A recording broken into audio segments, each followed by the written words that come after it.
The Epistle of Paul, the Apostle to the Romans, chapter 3.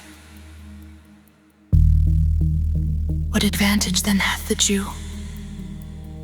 Or what profit is there of circumcision? Much every way, chiefly because that unto them were committed the oracles of God. For what if some did not believe? Shall their unbelief make the faith of God without effect? God forbid. Yea, let God be true, but every man a liar, as it is written, that thou mightest be justified in thy sayings, and mightest overcome when thou art judged. But if our unrighteousness commend the righteousness of God, what shall we say? Is God unrighteous who taketh vengeance?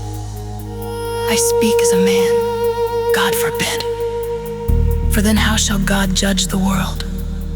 For if the truth of God hath more abounded through my lie unto his glory, why yet am I also judged as a sinner?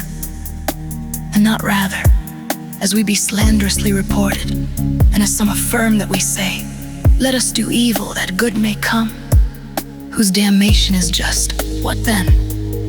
Are we better than they? No, in no wise. For we have before proved both Jews and Gentiles that they are all under sin. As it is written, there is none righteous, no, not one. There is none that understandeth. There is none that seeketh after God. They are all gone out of the way. They are together become unprofitable.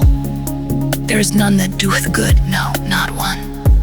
Their throat is an open sepulchre. With their tongues they have used deceit. The poison of asps is under their lips, whose mouth is full of cursing and bitterness. Their feet are swift to shed blood. Destruction and misery are in their ways, and the way of peace have they not known. There is no fear of God before their eyes.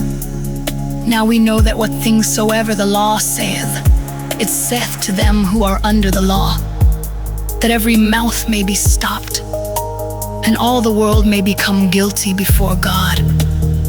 Therefore, by the deeds of the law there shall no flesh be justified in his sight.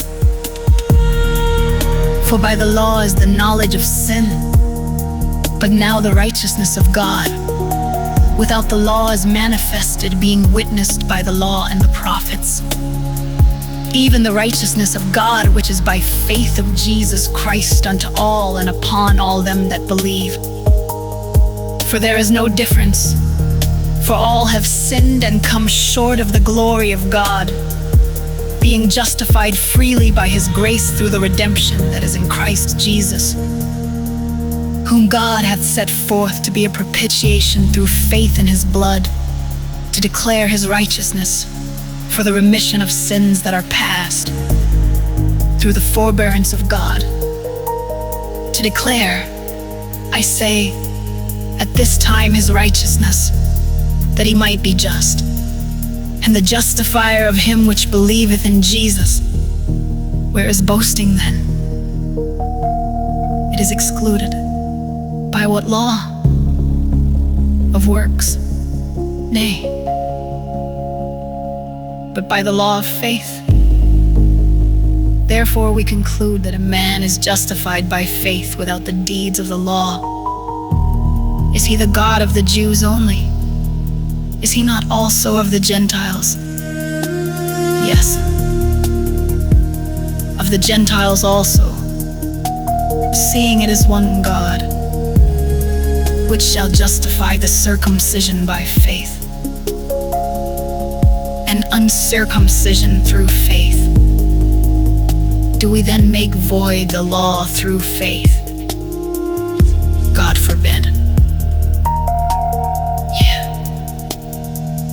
We establish the law.